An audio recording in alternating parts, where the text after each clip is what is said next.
Hello, we are reading Red Sails to Capri. Chapter 1, 5 times forever. Angelo, look, a boat. Angelo put down the net he was mending, pushed his red cap back off his forehead, and looked at Michele. A boat, eh? Wonderful. I must get excited. I must stop mending nets and stare. Here we sit on the island of Capri with boathouses all around us, with fishing nets hanging like spider webs everywhere, with a bay full of boats which I've seen every day of my life for the past 40 years, and the boy tugs at my arm, jumps up and down, screaming, and wants me to look. Look, he says, look, Angelo, a boat. But that's just it, cried Michele. You don't see one like it every day of the year. It's different. Oh, look at it, Angelo, before it's gone. Why are you so stubborn? It will only take a minute. A minute, eh? Angelo looked at Michele again, avoiding the sea as if it were against the law to look at it. A minute? Listen to the boy. He speaks as if minutes grew on trees, thousands at a time. Minutes are not like that. They're all strung together in a straight line, holding hands, and if you lose one, it's gone. But no, he went on quickly. Now that I think about it, I'm not so sure. There's your minute and my minute and our good friend Solero over there. He has a minute which is different from ours, you know. I never thought about it before, but perhaps the minutes are all spread out around us like leaves and grains of sand. Angelo, do you know what people say about you? Angelo shook his head. No, but I am sure of one thing. It is nothing good. Tell me, what do they say? They say you're the laziest fisherman on Capri. They say you spend all your time talking, that you never do anything. You talk about minutes. They say you waste hours, days, years. Angelo nodded his head. 40, he said, looking pleased. 40 years I have wasted. It has been wonderful. Well, go on. What else do they say? They say, Michele hesitated. They say, really, Angelo, I hate to say this, but it's true. They say, he smiled at Angelo as if to soften the blow. They say you catch more fish than any other 5 fishermen put together. Angelo laughed. For that, Michele, I'll look at your boat. Though really, I don't like it. Staring at a boat like a landlubber, like a foreigner, a tourist. Well, where is this boat you're so excited about? I've these nets to mend. I can't sit here all day looking at the sea. There, Michele pointed to the left of the harbor. Way out, you can just see the sails. Red ones. And look, Angelo. Look, it's coming into the harbor. It's going to land here. Whee! Angelo gave a low whistle. By the good saints, that is a boat. But what is it doing at Capri this time of the year? It is cold now. The visitors stay away. Perhaps they aren't visitors. What else could they be? Would they be? Do you know anyone on Capri who owns a boat like that? Michele shook his head slowly. I didn't know anyone owned a boat like that anywhere. My poor little friend, Angelo patted Michele's arm. When you have seen the world as I have, you will know that there are many sailboats even more beautiful than that. The world? Tell me, Angelo, where have you been? To Naples. Michele laughed. 15 miles across the bay to Naples? My, Angelo, you have traveled. Naples is a large city and beautiful. You will do well to go there yourself someday. Michele looked at the red sails, which were now quite close. I'm going farther than Naples. I'm going to Rome, perhaps even to Venice. The red sails dropped, folding themselves around the mast. An anchor was lowered, and 3 men jumped out of the sailboat onto the Grand Marina pier. Beautiful! Beau très beau! Ah! Michele stared curiously at the 3 men. What did they say, Angelo? Do you know? Angelo shrugged his shoulders. I do not know. One thing is certain, they're not Italians.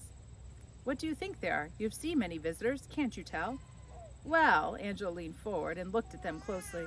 The first one, the one in the blue smock and tam, might be English. The one in the velvet breeches, the one who said très beau, he is French, I'm almost sure. I used to know a bit of French. Let me see. Beau, I think that means beautiful. Yes, that is right. Très beau, very beautiful. What do they mean, Angelo? What is very beautiful? Capri, of course. Do you think they meant you? I am sure of one thing, they did not mean you. Then we are even. Even, Michele laughed. Now tell me about the tall blonde fellow in the tight-fitting coat. Shh, Angelo put his hand over Michele's mouth. If you talk less, you would learn more. Listen, they're talking. And in Italian. Michele pulled Angelo's hand away from his mouth. They are speaking in Italian, and quite well, too. I can understand them, can't you, Angelo? I could understand them if I could hear them, Angelo answered. But of course, with my young friend here, talking all the time. And look, Michele refused to be silenced. They're taking baggage off the boat. It looks as if they're going to stay. Well, Angelo looked at Michele. Go, quick. Go, me, why? The men, hurry. The men? Michele stared. What have the men to do with me? Why can't I just stay here and look at them like you, like everyone else? Angelo shook his head. The good saints help me. For a friend I have a stupido, dumb like a donkey. I must push him and pull him. I must draw pictures for him. I must ask him questions. Listen, Michele, where do you live? Michele looked back over his shoulder. The high rocks that make up the center of Capri towered above him. Angelo could say that Capri was an island if he wanted to, but Michele knew better. It was a mountain, a sitting down mountain with the village of Capri in its lap. The fact that there was water all around its feet didn't keep it from being a mountain. I live on a mountain, Michele grinned. It was an old joke between them. You live on an island, Angelo shook his head. A piece of land with water all around it is an island. A piece of land that humps and rears and heaves is a mountain. All right, you live on a mountain island. I live on an island mountain, Michele corrected him. All right, but where? Where on this island mountain do you live? Up there. Once more, Michele looked over his shoulder. Up there, beyond the village, with my father and mother. And what does your father do? Angelo asked the question in a high, sweet voice, as if Michele were 1 year old. Then, dropping 2 octaves, he barked the question. Tell me quick, what does he do? Michele, amused, played the game with him. He runs an inn, he answered, as if Angelo had not known him since the day he was born. Runs an inn, does he? Angelo repeated.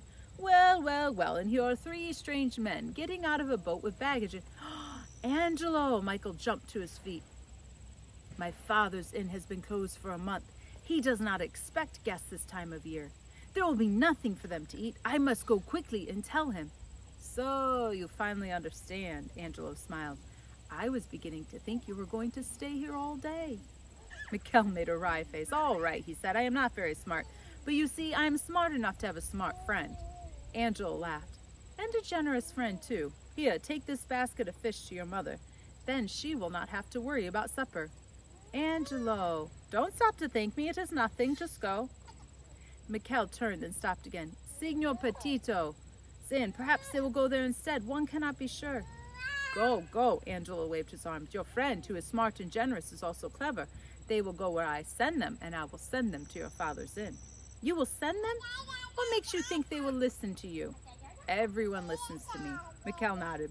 When one talks all the time, someone is bound to hear. Go. They will need donkeys to get to my father's inn. I shall arrange everything. Go. Angelo, Michael hesitated. Is it not strange they have come at this time of the year? Why do you think they have come? To eat you alive, no doubt, Angelo shouted, and if you don't hurry, I'll beat them to it. Go. Half an hour later, Michele stumbled into the courtyard of his father's inn. He had been running uphill steadily since he left the beach, scrambling over rocks and ledges, often on all fours like some wild mountain animal. Now he stood leaning against a table, gasping for breath. His face twitched as sharp pain shot through his side. Michele! Michele's mother looked out of a window and saw him standing there. Michele! Then, running through the house, she began to call, Papa, come quick, something has happened. Michele! Signor and Signor Pagano reached the courtyard at the same time. Michele, what is wrong? What happened? Oh, he's ill. Look at him. He holds his side. He is in pain. Oh, my poor boy. I'm not ill, Mama. You're hurt. That's it. You're hurt. How did it happen? Where? When? I'm not hurt, Mama. Michele was still gasping for breath. It was all he could do to talk. 3 men. 3 men? Signora Pagano waved her hands in the air. Bandits, robbers, you were chased. But why? Why would they chase a 14-year-old boy? You have no money, nothing. Why? Mama. Signor Pagano patted his wife's arm. Mama, please, don't get so excited. Let the boy talk. But he can't, don't you see? He sits there panting like a fish that's been washed onto the shore. Finally, Michele found his voice. I was down at the beach and... Signor and Signora Pagano looked at each other. Down at the beach? When wasn't Michele down at the beach? One might as well say the sky was blue, the grass green. Michele pretended not to see his parents' glances. And a ship, a beautiful ship with red sails, came into the harbor, and 3 men, 3 strange men with a great deal of luggage, got off. And Angelo, eager as she was to hear Michele's story, Signora Pagano could not resist showing her disapproval of Angelo. Angelo, oh, it's Angelo. If it had not been for Angelo, Michele went on, I might still be sitting there. It was he who made me realize, Papa, that these men with so much luggage would be wanting a place to stay. The good saints help us, Signor Pagano looked at each other. There's no food in the house, only a bit of macaroni for our own supper. The dishes, they will all be dusty so long in the cupboard. The rooms, they will have to be aired. I must go to the market. Is it too cool to eat out here? Signor Pagano waved his hands for a few minutes, as if feeling the air. Yes, too cold, we must eat inside, with a fire in the fireplace. Is there wood? If only I had some fish. Mama! Michele had forgotten the basket, which was still in his arm. Mama, look! Oh! Signor Pagano looked into the basket. Who sent them? The angel, the angel. Michele laughed. Oh, it was an angel, Mama. That's why they call him Angelo. Angelo. He takes our son away from us, and in exchange sends us a basket of fish. It is small pay. But then one must be grateful. She sniffed at the fish to see if they were fresh. Michele grinned at her, but his grin disappeared when the fish passed her approval and she handed the basket to him. All the scales off, Michele, all of them, not half of them, not some of them, not part of them, not most of them, all of them. All in hurry, Papa will want you to open the 3 front rooms, and the floors must be swept. He took the fish and started for the spring. He hated to clean fish. The scales were terrible. They stuck to your hands and your clothing, and most of all, to the fish themselves. He never got all of them, try as he would. Today, however, he worked faster and more carefully than usual. He did not want to be sent back to the spring to do the job over, nor did he want to be there when the men arrived. Later, he began to wonder why he had hurried so fast. 3 upstairs bedrooms had been opened, aired, and cleaned. A big fire roared in the fireplace. Lamps had been cleaned and lighted. Furniture had been dusted. Dishes had been washed. Michele and his father, faces washed, hair combed, sat in the courtyard waiting. There, the words came from the kitchen along with a wonderful odor. There, cook slowly now. Do not hurry yourselves. The men have not arrived. Signor Pagano looked at Michele and smiled. Your mother, he said, is a very remarkable person. Does she cook by recipe? No. Does she cook by taste? No. Does she cook by smell? No. Your mother takes a few fish and she talks to them and argues with them and scolds them and flatters them until finally she talks them into cooking the way she wants them. She takes a bit of dough and pats it and teases it and wraps it up in a cloth like a baby and sings to it. Will she leave the kitchen when the bread is rising? No, and why not? Because the dough will not rise well by itself and it gets lonely. Bread lonely? Now I ask you, but what can I do? What can I say? Is she not the best cook in Capri? Michele swallowed hard and nodded. The odors from the kitchen were almost more than he could bear. Would the men never come? There, pots clattered, lids were lifted and replaced. There was a sound of beating and scraping and stirring. There, you would like some more lemon. Yes, good, but slowly now. Don't get too brown. The men have not come. There is much time. There was too much time. The sun began to set behind the mountains. Michele lighted more lamps, brought in more wood, and closed the shutters. Still, the men did not come. Signor Pagano cooed to the fish, spoke harshly to the soup when it boiled over, and begged the figs to keep themselves juicy. Finally, she joined Michele and his father in the courtyard. Your 3 men, she said, looking at Michele. Where can they be? You are sure they will come? You heard them say so? Well, no. No? Signor Pagano stared at Michele. Well, not exactly. Not exactly? You did not hear them say they were coming here? Not exactly. What did you hear them say?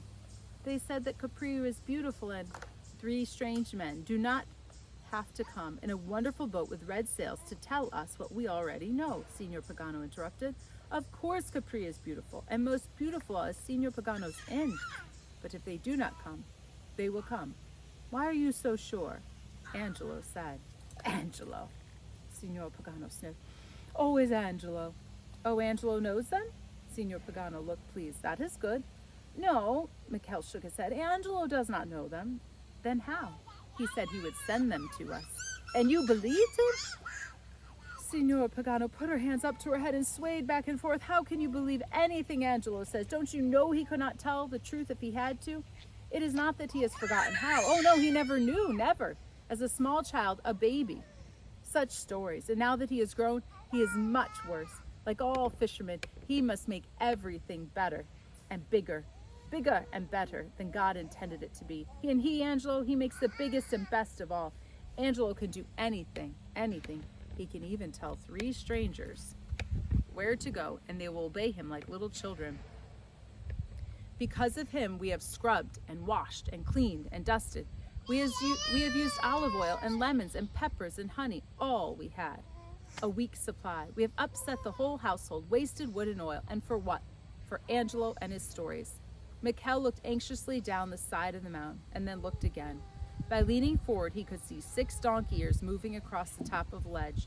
6 donkey ears meant that 3 donkeys must be walking on the path below, and it was reasonable to suppose that the donkeys belonged to Michele's good friend, Pietro, since young Pietro was also a friend of Angelo's, and Angelo would certainly call him Pietro if he needed 3 donkeys to bring the luggage of 3 strangers to Signor Pagano's inn. Mama, Michele sniffed the air. Your fish, I smell them. They must be burning. My fish, my poor little fishes. I forgot all about them. Wait, she cried. I'm coming. Don't burn yourselves. I'm coming. 5 minutes later, when Signor Pagano returned, the 3 men were just coming to the courtyard. Oh, she stopped short and stared. Oh, I am sorry. The man in the velvet breeches, whom Angela said was probably from France, took off his cap and bowed. I did not mean to startle you. Well, you see, I didn't. Signor Pagano stopped, and Signor Pagano went on hurriedly. My wife was surprised because, well, you see, suddenly he began to smile. You see, visitors do not usually come to Capri this time of the year. The man bowed again. Good, that is just what we want. No other guest. Peace and quiet. He looked around him, then spoke to his 2 companions. That fellow on the beach, he was right. This is perfect. What was his name? I can't remember. A charming fellow. Charming. Well, never mind. I'll think of it. He turned back towards Signor and Signora Pagano. Let me introduce my companions. This is Lord Derby, an English painter who has come to Capri in search of beauty.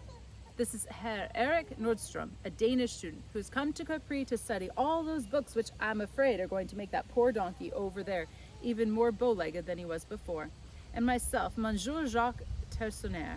But you can forget my impossible last name. No one who has not been born in France can ever pronounce it. And I am a writer who's come to Capri in search of adventure. Signor Pagano laughed.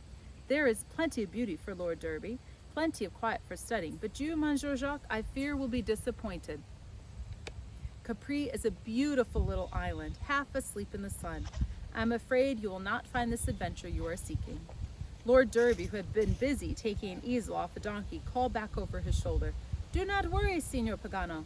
When you have known Monsieur Jacques as long as I have, you'll know that if he does not find adventure will find him. They were made for each other. When things happen, Monsieur Jacques is around. When Monsieur Jacques is around, things happen. Nothing too terrible, I hope, says Signora Pagano a little nervously. Don't worry, Monsieur Jacques whispered to her.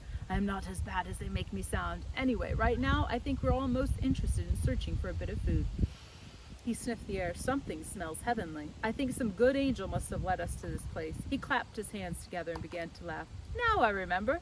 That fellow's name, it was Angelo. It took Pietro and Michele 3 trips each to get all the things upstairs. Books, boxes, easels, brushes, paints, chests, leather bags. There seemed to be no end. There seemed to be no end. Your poor donkeys, whispered Michele, will they ever be the same? Pietro laughed. They will have the whole winter to straighten out their legs. As for me, it was a good bit of luck getting a few lyre this time of the year. And you, Michele, you and your father and mother, are you not pleased? Is it not fortunate to have guests at this season? Michele nodded. The winters are usually bad, nothing to do and no money. I wonder how long they will stay. Forever. Pietro lowered a heavy chest to the floor. With all this stuff, they will stay forever. You can be sure. And if they stay forever, Pietro went on, pretending to figure on his fingers. Let's see, what does your father charge a day, Michele? 5 lyre? Let's see, 5 lyre times forever. Why, Michele, you're rich. Rich, rich. Shh, Michele, they'll hear you. Rich, rich, rich. Pietro ran down the stairs. Rich, rich, rich. See you tomorrow, Michele. Tomorrow, Michele called after him, laughing. Tomorrow.